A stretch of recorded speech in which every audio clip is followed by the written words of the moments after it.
대한민국 축구대표팀 60년 넘게 우승하지 못한 아시안컵의 챔피언에 되기 위해서 도전하고 있는데요. 이번 10월 A매치는 그 과정 속에 굉장히 의미 있는 경기들입니다. 10월 13일 금요일 오후 8시 서울 월드컵 경기장에서 북아프리카의 강호 튀니지와 경기하고 17일 화요일에는 동남아시아의 강자인 베트남과 경기하는데요. 이 경기가 왜 클린스만호의 진짜 얼굴을 볼 수 있는 경기이고 또 어떤 점에서 중요한지, 또 튀니지 대표팀은 어떤 전력을 갖추고 있고 우리에게 도움이 되는 평가전이 될 수 있을지 상세하게 살펴보도록 하겠습니다. 우선 클린스만 감독 입장에서는 아직 홈 경기에 승리가 없잖아요. 네, 지난 경기 첫 승리를 기록하긴 했습니다만 아직까지 6경기 1승 3무 2패 그리고 홈 승리가 아직 없습니다. 예, 사우디를 이기긴 했지만 영국 원정으로 치렀던 경기이기도 했고, 물론 이제 영국에 가서 중립 지역에서 경기했으니까 결코 쉽지 않은 승리였다고 하더라도 사실 사우디아라비아가 지금 뭐 사우디 프로리그에 워낙 유럽의 스타들이 많이 와서 오히려 이제 사우디의 핵심 선수들이 월드컵 때는 좋은 경기를 했는데 그때보다 경기 감각도 떨어지고, 또 어떻게 보면 그때와 비교했을 때 감독도 바뀌었고 또 동기부여도 떨어지고 이런 부분들을 고려한다면 우리가 사우디를 뭐 이긴 것에 대해서 또 아주 큰 의무부여하기가 어려운 상황이다. 게다가 이 웨일스전 무승부 당시에는 경기력에 대해서 좀 아쉬운 면들이 있었잖아요.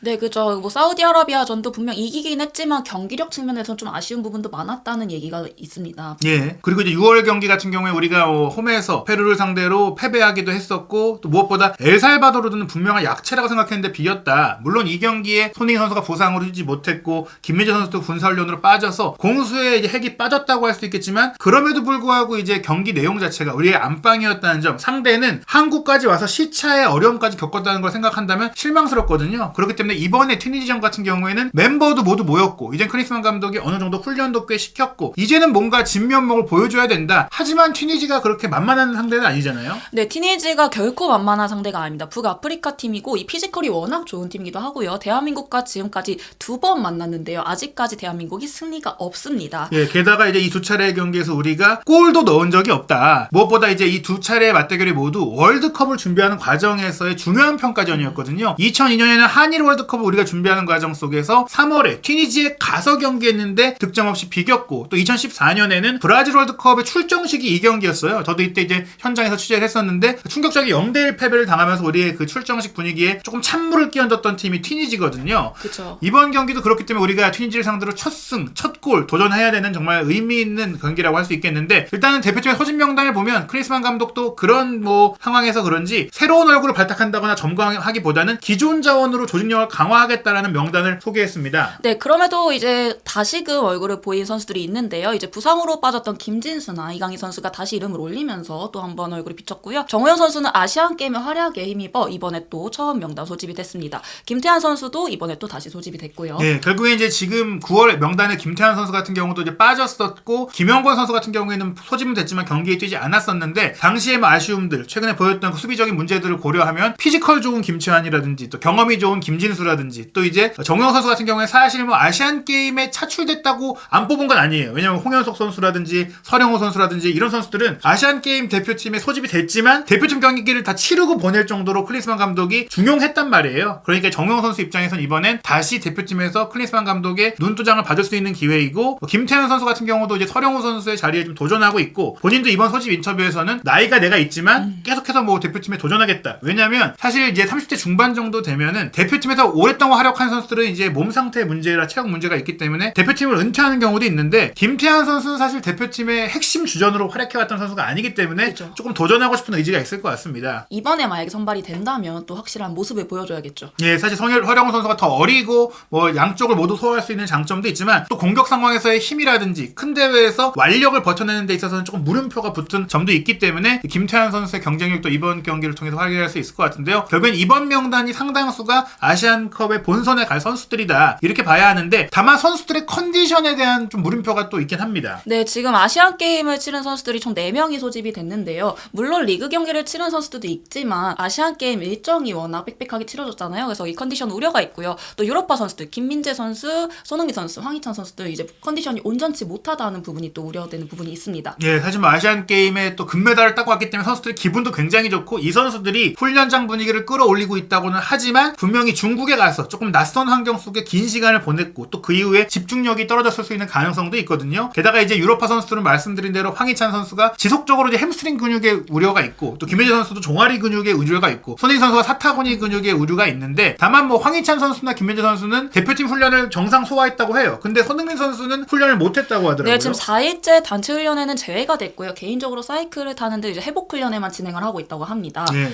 또 이 출전 여부는 이제 경기 전에 인터뷰를 통해서 이제 나온다고 하는데 어제도 손흥민 선수의 개인적인 인터뷰에서는 이제 몸 상태가 크게 나쁘지 않다, 뛰고 싶다는 의지를 보이긴 했습니다만 여전히 이제 부상이 있는 상황으로 우려가 되는 부분이기에 손흥민 선수의 이제 출전 시간 여부는 좀 지켜봐야 할 것으로 보입니다. 사실 뭐 손흥민 선수는 인터뷰를 통해서 내가 내 몸을 솔직히 스스로 관리하니까 너무 그렇게 걱정하지 않으셔도 된다라고 말은 했지만 사실 지난 시즌에도 본인이 알고 보니까 부상을 참고 뛰었고 원래는 수술을 했어야 되는데 스포츠 탈장 수술을 좀 빨리 했더라면 오히려 좀 더 좋은 컨디션으로 조금은 쉬더라도 다음 경기를 할 수 있었을 텐데 참았던 그런 또 전례가 있다 보니까 많은 팬들이 걱정을 하고 있어요. 다만 이제 클린스만 감독이 이번 소집 인터뷰 때 이야기한 대로 손흥민 선수의 몸 관리를 해주겠다. 즉 경기 전까지 단 한 번도 이제 강도 높은 훈련을 시키지 않고 회복에 집중하게 한 것은 긍정적인 부분인데 이 얘기는 결국에 이제 경기 때는 좀 쓰겠다. 왜냐면 이제 부상의 우려를 낮추기 위해서 훈련을 안 시킨 것이고 사실 뭐 이게 쉬는 과정에 통증이 있었다면 부상 때문에 빠진 것인데 지금 통증은 없다고 해요. 네, 토트넘에서도 비슷한 모습을 보였는데요. 이제 개인 훈련을 하다가 이제 경기 때는 또 등장을 하곤 했잖아요. 그래서 이 부분도 이제 개인 훈련을 하고 경기를 뛰기 위해서 회복 훈련에 집중하고 있는 것이 아닌가 얘기가 나오고 있습니다. 물론 이제 클린스만 감독의 인터뷰 내용을 직접 들어봐야지 명확하게 알 수 있겠지만 현재로서는 손흥민 선수가 뭐 풀타임은 당연히 아니겠지만 튀니지전에 어느 정도 시간을 쓸 것 같고 또 튀니지전이 그런 그 아시안컵 준비 과정에 필요한 경기긴 하거든요. 게다가 지금까지 클린스만 감독이 운영해왔던 4-4의 전술을 보자면 손흥민 선수의 이 전방에서의 운영 능력이 필요하잖아요. 네, 지난 9월 경기 문제점을 꼽자면요. 클린스만 감독은 대대적으로 4-4-2 전형을 고집하고 있는데요. 이 와중에 이제 측면 공격수, 측면을 또 10개 활용하고자 합니다. 따라서 이 상황에서는 이제 중원 2명이 미드 선수가 있을 경우 중원이 삭제되고 또 중원 싸움에서 밀리게 되면서 공격권을 가져가기 어려운 상황도 놓이고 또 수비적으로 위험함도 보이고 있어서 이 손흥민 선수의 역할도 또 중요하다고 할 수 있죠. 예, 사실은 뭐 손흥민 선수나 이제 공격수들을 많이 배치하고 또 공격수들에게 바로 공을 넘겨주는 속도감 있는 좀 축구는 좋은데 경기를 지배하고 또 상대가 내려설 때 특히나 이제 우리 같은 경우 아시안컵에서는 상대가 이제 수비적으로 경기를 하니까 그런 그 지공 상태에서 풀어갈 수 있는 부분이 필요한데 그런 면에 있어서 4-4의 대형은 좀 어울리지 않을 수 있다. 그러다 보니까 손흥민 선수가 투톱으로 나오되 사실상 공격형 미드필더처럼 내려가서 경기를 운영해주고 풀어주는 상황이 많이 연출이 되는데 이러한 손흥민 선수의 몸 상태가 좋지 않다거나 뛰지 못하는 상태가 된다면 튀니지전을 어떻게 운영해야 될지에 대해서 고민해야 될 부분이 있는데요. 튀니지 같은 경우에 이제 전력을 좀 살펴보면 일단 연속성이 있는 팀이에요. 튀니지 같은 경우 잘레 카드리 감독이 2022년 수석 코치에서 감독으로 다시 임명이 받으면서 현재 18경기를 치르고 있는 상황이고요. 월드컵까지 쭉 치러오면서 연속성을 가지고 있습니다. 네. 18경기 11승 4무 3패를 기록하고 있고요. 매우 좋은 성적이고 말씀하신 대로 수석 코치직까지 2021년부터 맡아온 걸 보면 튀니지 대표팀에 대한 파악이라든지 뭐 모든 것들이 완벽한 상황이고 무엇보다 이제 최근에 A매치 아프리카 네이션스컵 예선전의 결과도 굉장히 좋잖아요. 네, 최근에 또 이집트를 상대로 3대1 승리를 거두기도 했고요. 또 지난 월드컵에서는 프랑스를 꺾으며 프랑스에게 유일하게 패배를 안겨준 팀이었죠. 사실 뭐 이집트는 살라의 팀이기도 하지만 좋은 유럽파 선수도 많고 최근 북아프리카의 최강자로 불렸던 알제리와의 원정 경기도 이제 1대1로 무승부를 거둬왔고 뭐 보츠와나전 3대0 승리를 포함해서 최근에 이제 득점력까지 잘 보여주고 있으니까 튀니지가 지금은 아프리카의 좀 강자다 이렇게 말씀드릴 수가 있겠는데요. 무엇보다 이제 말씀하신 그 프랑스전 승리가 가장 충격적이었고 그 승리에도 불구하고 탈락하긴 했지만 월드컵 기간에서 굉장히 좋은 플레이를 보였거든요. 이 카타르 월드컵의 주력 선수 상당수가 또 한국에 오잖아요. 네, 사실 이 최정예 멤버로 이번에 구성을 했고요. 카드리 감독이 원래는 4-3-3 전술을 고집하던 감독입니다. 하지만 지난 월드컵부터는 3-4-3 실리적인 이 포메이션을 통해서 축구를 전개하고 있는 모습이고요. 네, 무엇보다 이 윙백들의 크로스 측면 공격 그리고 이제 공격장을 많이 쓰면서도 수비 상황에서는 지금 보시면 공이 없을 때는 이 윙백들이 완전히 내려와서 5백을 형성하고 3명이 또 전방 수비를 펼치고 투볼란치가 이제 박스로 많이 움직여주는 형태로 경기를 하거든요. 다만 공격 시에는 이 윙백들이 윙처럼 올라가서 5명이 최전방에서 공격하는 형태 그리고 3명이 뒤를 받치는 형태니까 실리적인 축구를 하되 공격할 때는 숫자가 부족하지 않은 경기를 한다. 그렇기 때문에 이런 실리적인 축구라는 팀의 특징답게 피파의 월드컵 기술 보고서를 보면 일단은 3경기에서 골 하나 넣고 실점 하나밖에 없었다. 굉장히 많이 골이 안 나오는 경기를 했음에도 불구하고 3경기의 슈팅이 무려 29개, 경기당 10개에 가까운 슈팅이 나왔는데 또 하나 인상적인 것이 그 슈팅 중에 거의 절반에 가까운 13개의 슈팅이 중거리 슈팅이었다는 것이죠. 네, 되게 선이 굵은 축구를 보이고 있고 또 중거리 슈팅에 능한 선수들이 굉장히 많이 있습니다. 제발리 선수, 스키리 선수 등 이제 다양한 선수들이 또 중거리 슈팅에 능하다 보니까 중거리 슛 기회를 많이 가져가고 있습니다. 게다가 이제 윙백 축구를 한다고 말씀을 드렸는데 이 3경기에서 무려 오픈 플레이 상황에서의 크로스가 42번, 즉 경기당 12.3회의 크로스가 있었고 또 적중한 크로스도 전체적으로 7개니까 크로스를 통해 바로 상대의 문전을 위협하는 선수와는 직접적인 공격들을 많이 펼친다는 게 강점인데요. 당장 이제 프랑스와의 경기 이길 때도 경기 시작 8분 만에 이 상황은 세트피스, 오픈 플레이가 아니긴 했지만 측면에서 올린 이제 프리킥을 수비수인 간드리가 밀어넣으면서 골을 넣었는데 오프사이드의 위치에 있었기 때문에 이게 무효가 됐었어요. 하지만 이럴 정도로 킥도 좋고 침투할 때의 마무리 능력도 갖고 있다라는 거고요. 네, 또한 카즈리의 왼발 중거리 슛이 골키퍼의 선방이 되면서 아쉽게 무산이 되는 장면도 연출이 됐었죠. 예, 뭐 카즈리 선수가 이날 경기에 정말 좋은 활약을 많이 펼치고 또 다른 선수들도 좋은 슈팅을 중거리에서 많이 때렸는데 결국에 58분에 이 장면 스키리 선수가 이제 전방 압박으로 공을 빼앗아 내고 라이두니가 이 공을 받아서 스루패스를 찔러주면서 카즈리가 이어받아서 단독 돌파로 들어가서 왼발 슈팅으로 골을 넣은 것이 프랑스를 침몰시켰던 장면인데요. 물론 이제 카즈리 선수가 이 에이스로 활약을 했지만 이 선수가 나이가 좀 있어서 사실은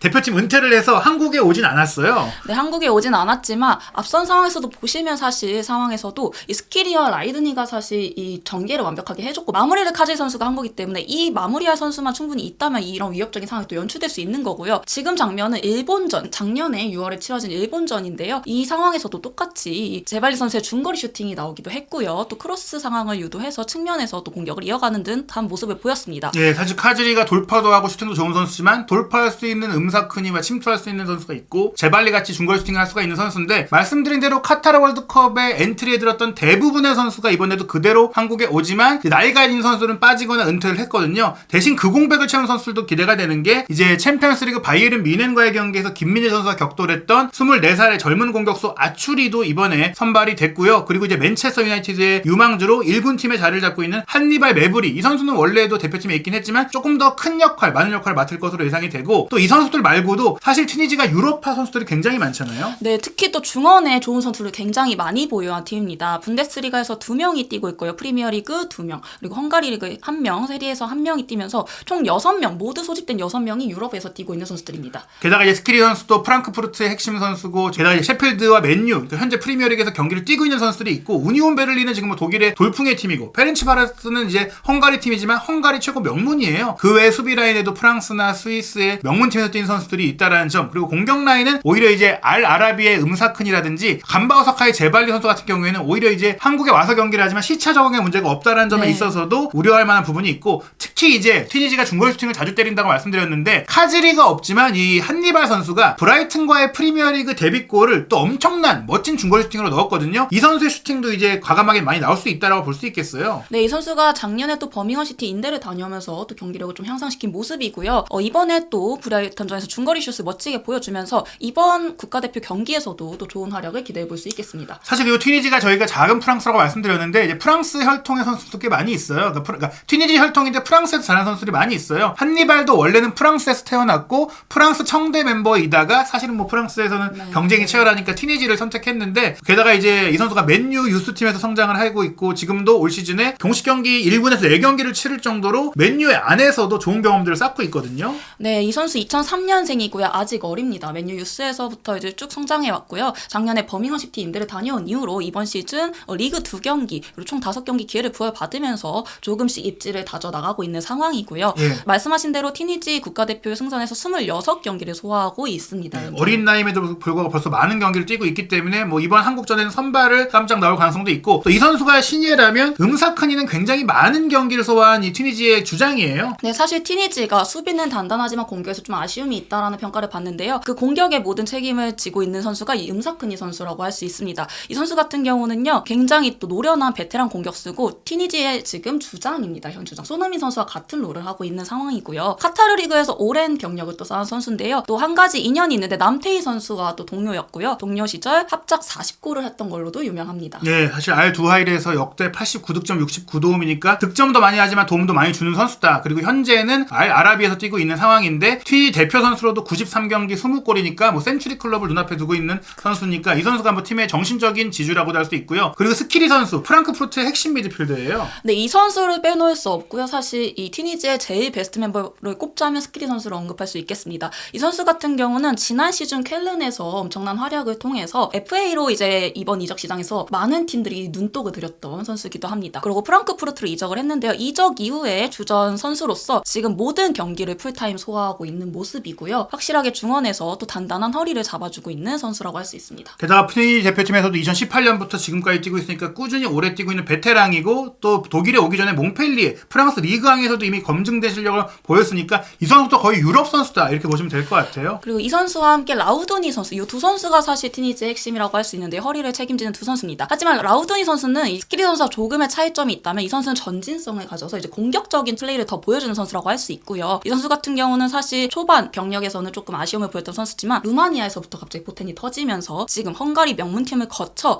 이번에 분데스리가 입성해서 또 주전, 또 미드필더로서 활약하고 있는 모습입니다. 말씀하신 대로 이제 올 여름에 스키리와 이제 라우도니 모두 본인의 경력에 있어서 전성시대를 열 수 있는 이적들을 했다는 점에 있어서 한참 폼이 좋은 선수들이다. 그리고 이제 수비도 단단하고 말씀드렸는데 3백의 중심은 탈비거든요. 네, 이 탈비 선수도 리그왕에서 또 주전 센터백으로서 활약하고 있는 모습인데요. 이 선수 같은 경우도 쭉 유럽에서 뛰고 있으면서 루빈 카잔 시절에는 황인범 선수와 함께 또 호흡을 맞췄던 선수이기도 합니다. 네, 그리고 191cm의 장신, 힘이 좋고 세트피스 상황에서도 가담할 수 있는 능력이 있다 보니까 우리가 이 튀니지를 상대로 경기력을 보이는 것은 아시안컵의 우승 후보급의 경기와 이제 한다. 이렇게 보시면 될 것 같은데요. 우리 대표팀의 이제 전술은 역시 4-4-2가 될 것 같은데 구성은 어떨 것으로 좀 예상이 되나요? 지난번과 크게 달라진 점은 없을 것으로 보이나 다만 이 황희찬 선수, 이강인 선수 그리고 손흥민 선수 이렇게 공격진이 있는 상황에서는 손흥민 선수의 이제 부상 우려를 생각해서 황희찬 선수가 톱으로 나설 가능성도 있어 보이고요. 그리고 원래 오른쪽에서 뛰던 이재선 선수가 왼쪽으로 옮기고 이강인 선수가 오른쪽, 이제 황희찬 선수 둘 중 한 명이 출전할 것으로 보입니다. 또 클린스만 감독이 인터뷰를 통해서 이강인 선수에게 출전 시간을 많이 부여하겠다라는 뜻을 내비치기도 해서 이강인 선수의 출전을 기대해봐도 좋을 것 같습니다. 사실 뭐 이재성 선수를 지난 9월 A매치 때도 왼쪽에 배치하기도 했었고 이 왼쪽과 오른쪽 선수를 스위칭 시키는 모습들도 많이 보였던 클린스만 감독이거든요. 손흥민 선수가 출전을 한다면 당연히 조규성 선수가 투톱을 이루겠지만 만약 손흥민 선수가 몸 상태상 이제 선발 출전이 어렵다고 한다면 그 역할을 그대로 황희찬 선수에게 맡길 가능성이 가장 크지 않을까. 즉 이제 손흥민, 황희찬, 이강인의 출전 시간과 위치가 가장 쟁점이고 이재성 선수는 아마 지금까지 그랬듯이 중용될 것 같은데 그게 이재성 선수가 이제 측면에 있지만 미드필드 역할을 함께 해줘야 되잖아요. 네, 사실 이 클린스만 감독의 4-4의 큰 문제점은 중원에서 싸움이 약하다는 부분인데요. 이 부분을 사실 측면에서 이제 이재성 선수 같이 중원에 힘을 보태줄 선수가 필요한 것이죠. 따라서 이재성 선수의 이 활약도 중요할 것으로 보이고 또 이번 같은 경우는 김진수 선수가 돌아왔잖아요. 사실 인버티드 풀백 중에 제일 높이 평가받을 수 있는 선수이기 때문에 이 선수가 또 중원에서 또 같이 힘을 보태준다면 조금 더 힘이 되지 않을까 싶고요. 다만 이재성 선수가 중앙으로 들어올 시 오른쪽 측면 공격에 있어서는 이 설령호 선수도 좋지만 김태환 선수가 나온다면 또 아까 말씀하신 대로 공격성이 있는 선수이기 때문에 이 선수를 통해서 측면 공격을 또 힘을 보탤 수 있을 것으로 보입니다. 네, 결국에 이제 손흥민 선수가 없을 경우 어떤 이제 측면 혹은 전방 선수가 미드를 도와줄 것이냐 그리고 풀백 운영에 대해서 계속해서 물음표가 있는데 다시 선발된 김진수, 김태환 선수를 어떻게 쓸지를 지켜봐야 될 것 같습니다. 튀니지 같은 경우에는 그대로 3-4-3을 쓸 것 같고요. 말씀드린 이제 아추리 선수가 카즈리 선수 대신 좀 중용이 되고 스키리와 라이두니가 주전 두 명의 미드필드로 뛰면서 한니발 선수가 또 공격 진영에 어떻게 기용이 될지 이런 부분들을 이제 지켜봐야 될 것 같은데요. 사실 이제 튀니지 베트남과의 10월 A매치 많은 분들이 사실 스타 선수가 상대팀이 없으니까 기대감이 없지 않냐 하지만 아시안컵 본선을 미리 보는 경기라고 볼 수 있겠죠? 네, 사실 이 경기가 이제 마지막 최종 점검이 될 수 있는 경기라고 할 수 있습니다. 또 이 아시안컵을 준비하는 데 입장에서는 굉장히 중요한 경기라고 할 수 있는데요. 이 아시안컵의 우승 후보 이란, 사우디 같은 선수들이 피지컬이 워낙 좋잖아요.